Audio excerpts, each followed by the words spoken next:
На къде да идвам, Балкинки? Тука ли си? Тука ли да влизам? Да.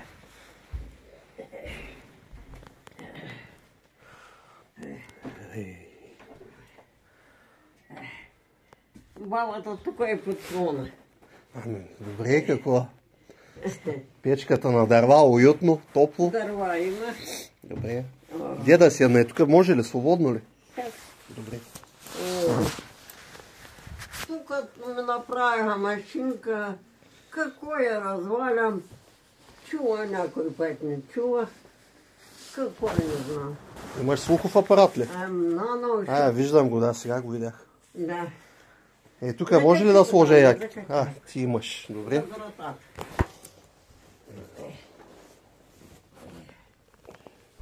Ох, майко. Тъй.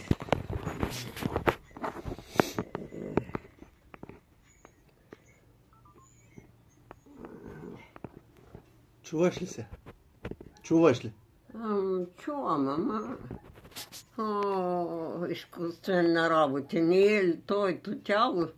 Ама пак е по-добре с него. Ами пак. Има малка подкрепа. Така. Виж сега, приятели сме с Иван. Приятели сме с Иван. И ще се опитаме една книга да направим за Еркеч. Търсиме такива хора истински като тебе, да разкажат истински истории за Еркеч. Каквото помниш, каквото знаеш. Бях допреди малко при бат Нейчо на магазина. Ама аз имам една книга, първата за Еркеч. Тя книгата? Петър Коцарух. Първата книга. Знаеш ли го Петър Коцарух? Знам го. Той нали има няколко книги. Да. Да. Тя книгата си е книга, ама аз искам от истински човек жива история да запиша. Зато Иван ме доведе при тебе. Да ти кажа, то вече и забравям. Бат Нейчо на магазина каза, ще отидеш при баба Кинка. Тя вика и на 99 години, ама всичко помни. Кой ти каза? Бат Нейчо на магазина. Тъй. С неговата майка сме набори. Той ме прати при тебе. И Иван каза, аз се познавам, вика, ще те завида. Ти откъде се казват? Аз съм от Разград съм аз.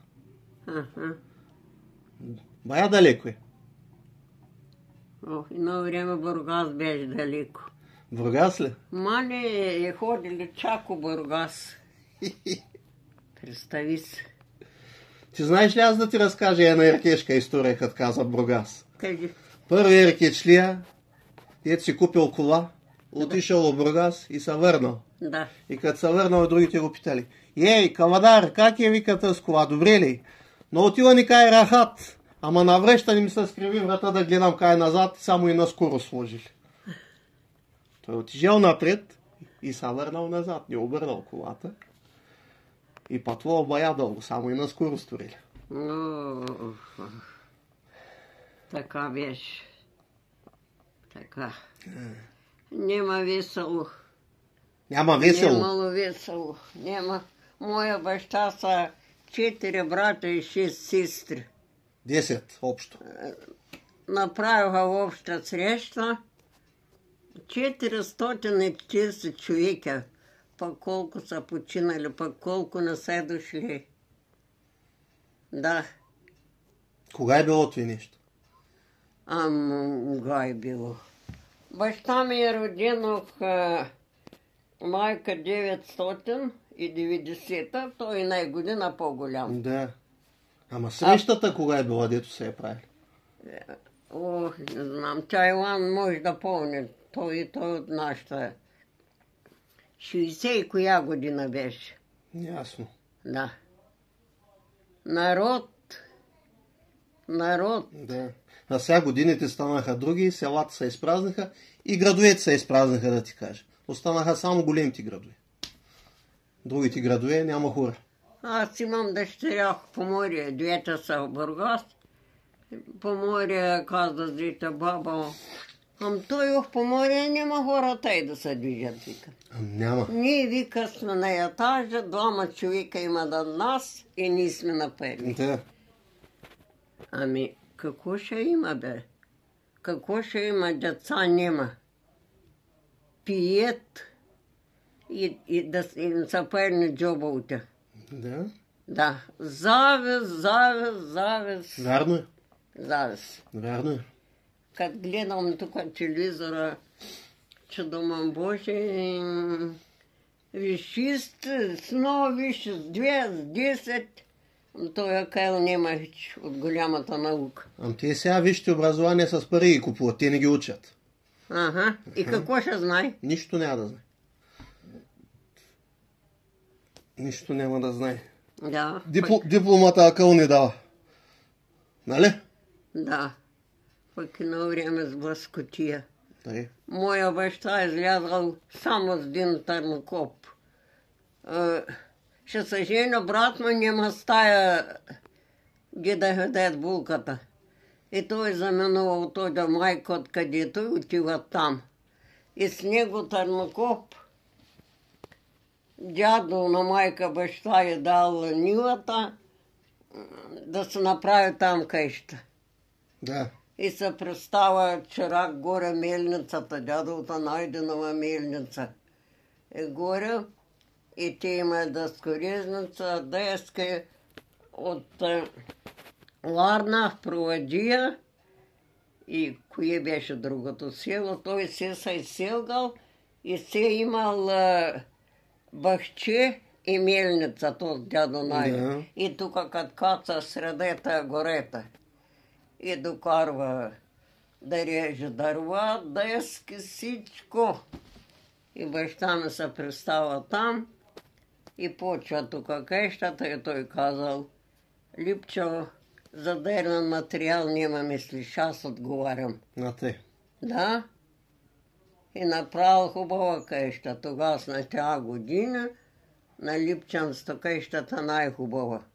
Горе дески хубави, долу всичко сърци. Браво. Ама сега няма майка.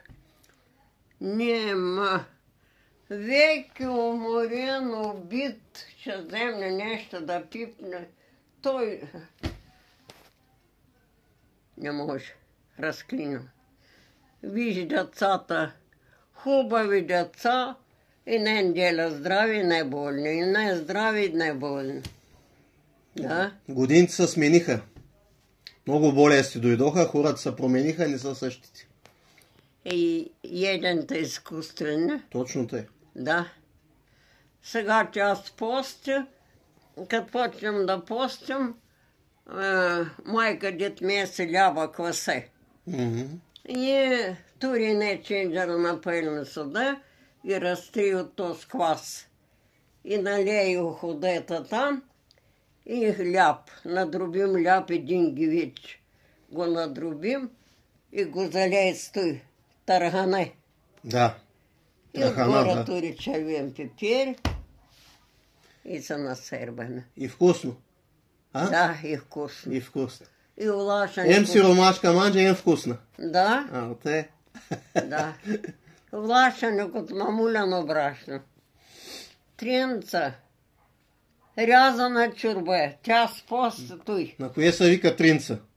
Тринца се вика, както си брашното нощта. Да. И налей едно канче оде, капа по-малко оде и брашно 3.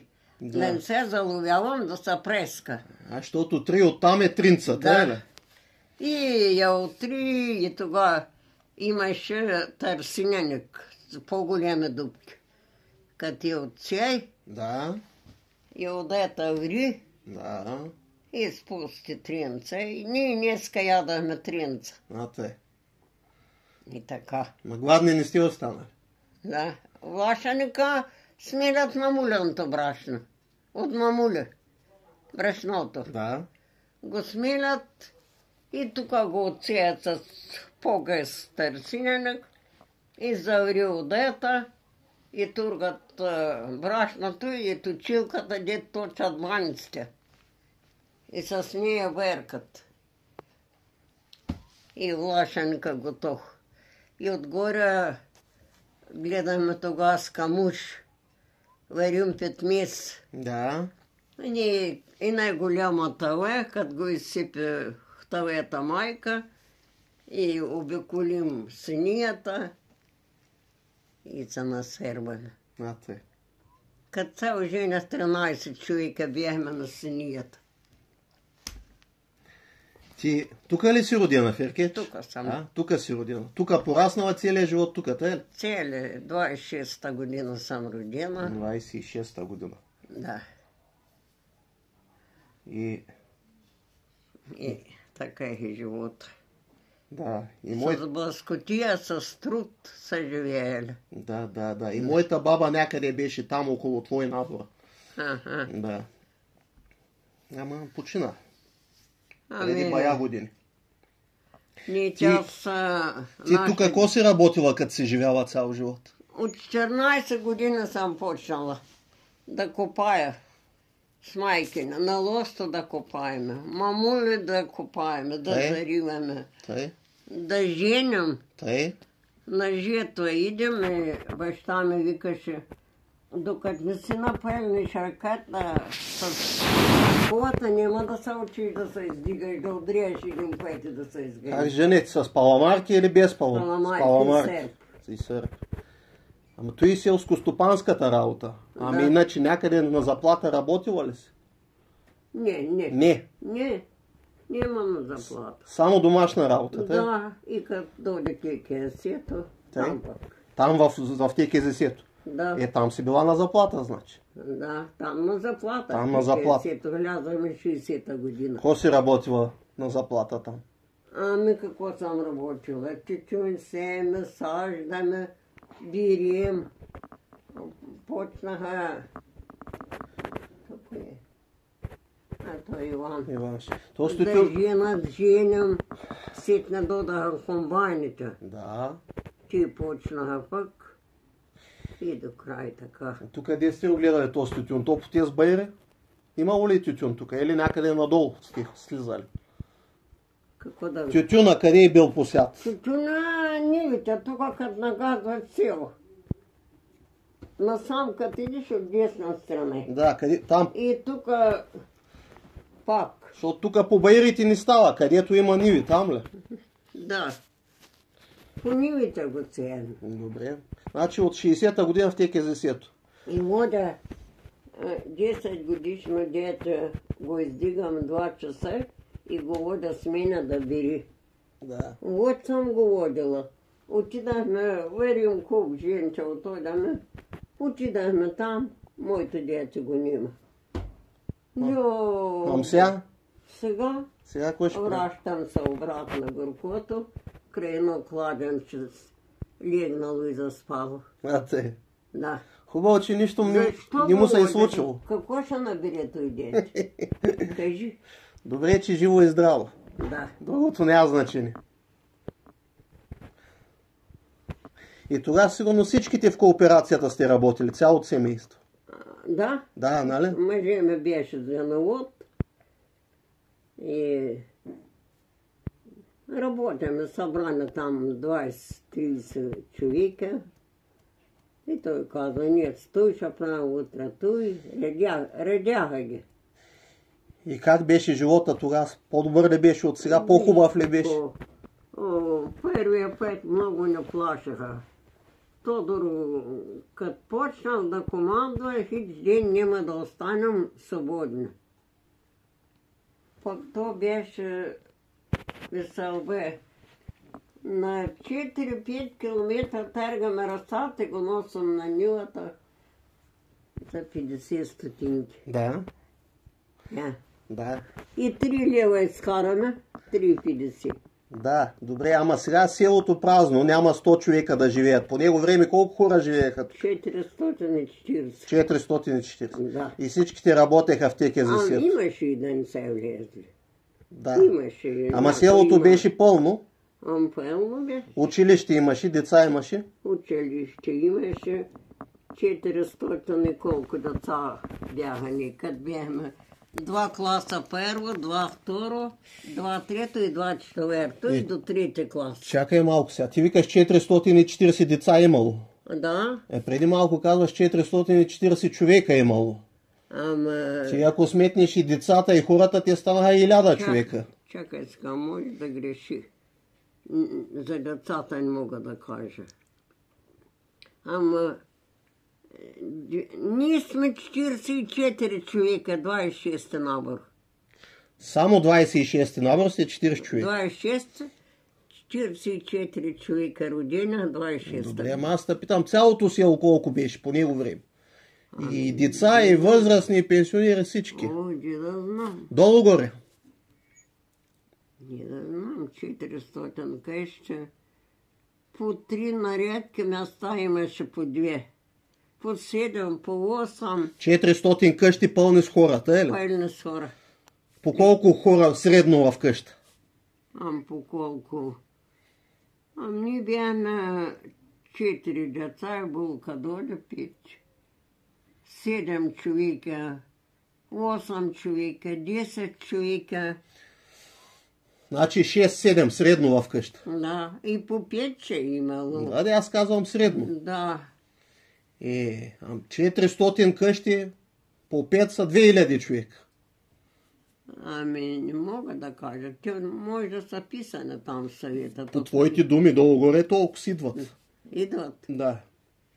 Той съм запълнила. Превоз имаше, автобуси додолу? Имаше рейс, имаше. Да. Сутрина и на обед. Сутрина 5, на обед дойдох 12, заминало 2. Добре, друго да те питам, сега ми е дошло на акъла. Ти като си била малка, дете като си била, тук водопровод и електричество имаш ли в селото? Нямаше. Нямаш. Кога прекараха? Коя година? Нямаше. Чешмите бяха тъй по ряката. И тук имаше чешми по края селата. Добре, тока и водата коя година ги прекараха? Не знам. Иван може да знаем. Ти колко голяма си била, като ги прекарах? Колко? Ние додаме 60-та година тук, в тази къща. Да. Имаше ли токи вода? Имаше вода. Имаше, ама само и не чешми. Да. Ама водопроводът централния кога дойде в село? Не знам. Ивана го прокараха водата. Той ще е бил жив тогава, да знаеш. Аз с моя 96-ти набор.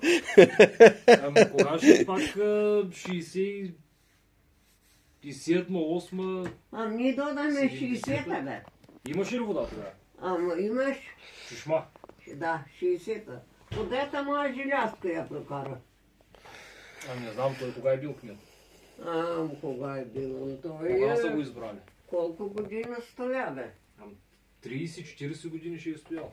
60-та година ние додахме тук, той беше кмета той. Не помня. Аз съм чувал за водата 60-те години са я правили. Са прекарвали тръбите. 60-та? 60 и някоя. Може 60-та, за да са 60-та година, те къща строена 50-та. То сега деца. Сега деца тук. 50-та и може